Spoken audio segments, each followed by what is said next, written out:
It is good to be back.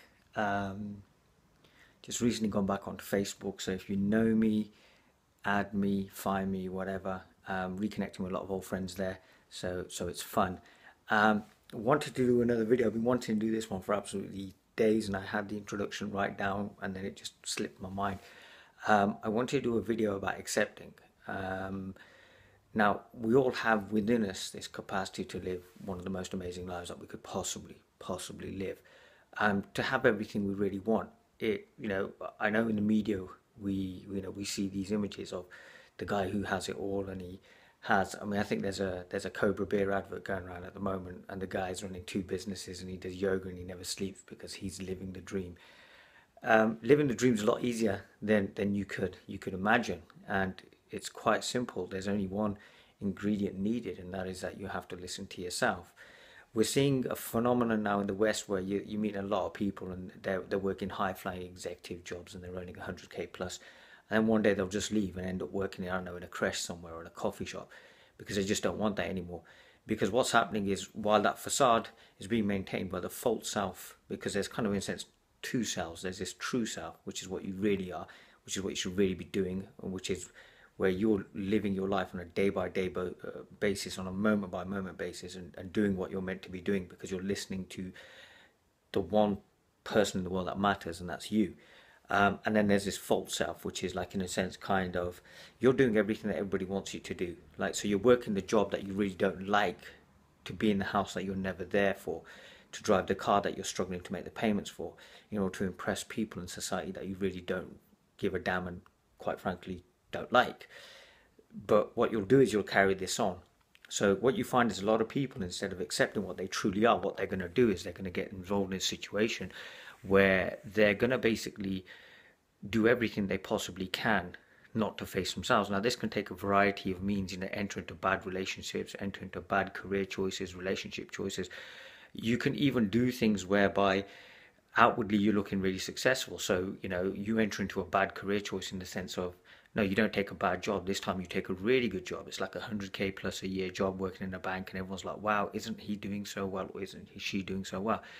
But inside, you're dying. You're facing every single day with dread. A friend of mine put up this post on his Facebook, and he was like, been off for 2 weeks, and I'm dreading going back into work. But you have the answer already to what you want to do, because every single one of us has a dream. Every single one of us has their own little personal mission in the world that they've got to do. And what can happen is, you can deny that for so long until life keeps kind of bringing you back to where you've got to be. And eventually what happens is you just go, well, you know what, sod this, I'm going to do this, and I don't really care what the outcome is. I'm just going to do what I've got to do. And that's when you're living your dream. That's when you're truly accepting.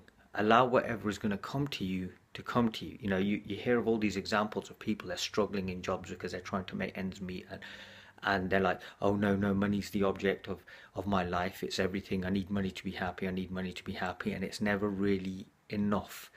It's never enough, because that kind of a hole inside you, it's not going to get filled by you stuffing it full of money, because that hole will just continue to get bigger and bigger. You're not going to find happiness in the next car and the next house or anything like that. And if you argue with me and say you will, you're deluded, you're lying to yourself. It's really as simple as that. And you can come see me, or you can put a comment down here, whatever.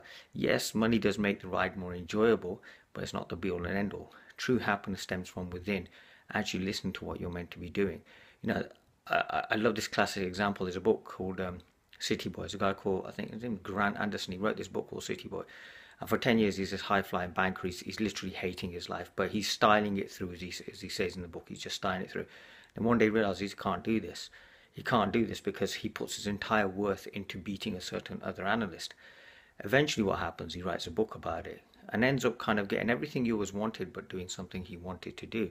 Yes, it's initially going to be hard. People are going to say, well, what are you doing? People will drag you down. Why will they drag you down? Because they want to keep you at their level of reality. It's safe to be amongst other people who are doing the same thing. And the minute you try to break through, what you'll find is a lot of your friends, a lot of your so-called friends and so-called family are going to basically just want to just kind of, in a sense, pull you down. Because who are you to do this? But the reality is, who aren't you to do this? You've got to do this, because the thing is this, what do you want to do? Do you want to go to the grave with like, you know, your best songs inside you? And it starts with a simple acceptance of what you truly are, what you really are, what you know yourself to be. It's not some grand unifying theory or some ultimate enlightenment event and everything will fall into place. No, sometimes on a moment by moment basis, you just have to keep plodding along. Just got to keep going. A lot of people, now this one's directed at spiritual scene, are waiting for this great awakening event and then life will work. Or they're waiting for liberation and then life will work. No, not really. If you were to just start from where you are, this thing, this enlightenment, this liberation, this event you'd find would probably not have as much worth in your mind as you think. And what happened then is you'd fall into this so-called liberation just by, really just doing what you're meant to be doing. So do what you're meant to be doing. Every single one of you knows what you're meant to be doing. I had an interesting situation yesterday where I had a little bit of a wobble, and one of my friends, yes, I had a wobble. One of my friends kind of went, well, we were talking, and they were like, well, you're asking questions, but you're answering them yourself. And I was like, yes. So go out and do what you got to do, and it's going to take you all sorts of weird and wonderful places. It's not going to work in the sense that you thought it would be, but you know what? If it makes sense to you, that's the only thing that matters. Now, it may come across as selfishness, but self-love is really where it's really at. Not in a selfish, oh yeah, it's all about me and sod them. I do what I do because I enjoy doing what I do, and I enjoy helping people. I enjoy doing what I do. I enjoy speaking. I enjoy meeting new people. I enjoy watching that moment when someone drops away illusions. I enjoy watching that moment when somebody's doing something in their life that they're meant to be doing, and it's great because in helping others, I help myself. And truly, it all started with helping myself. When I first initially opened my mouth and went, oh, it's just this. And what a journey it's been. And that journey is for everybody. And yes, it will take you into some strange directions. But what you do, what you'll find is there is no such a thing as inefficiency in this thing. And if you trust it, literally right now, you say, okay, this is what I'm meant to do. Now, I don't know how I'm meant to go there, but you set that intention. This is what I'd like to do. And then step back. Let it take over. Because like I say to people, how much of this thing called life are you actually doing? In the Islamic tradition, we say, when you're born, when you die is written. Who you're going to marry is written. How much money, your rizq, which is your sustenance, is written. How much of that does that really, leave you to do? And this reality, this reality that got you here to this point of crisis will get you through the crisis and to the other side because you're taken care of. I remember once having this guy came to some talks I did in London, and it was, I need to know this thing. I need to know this thing fast because I've got bills to pay, I've got mortgages to pay, and I've got all of these things. And if you listen to this, you know who you are. And what happened was we continued talking for about a year or two, in which this person just kind of, in a sense, kind of went through, we had this question and answers. We literally talked on a daily basis. And what happened was I asked him a question. I went, well, this is amazing, is it? Because life still took care while you were doing all this. Bills still got paid. Mortgages still got paid. There's something greater than you and I. And in that sense, step out of the way. Allow it to take over. They have that saying, let go and let God.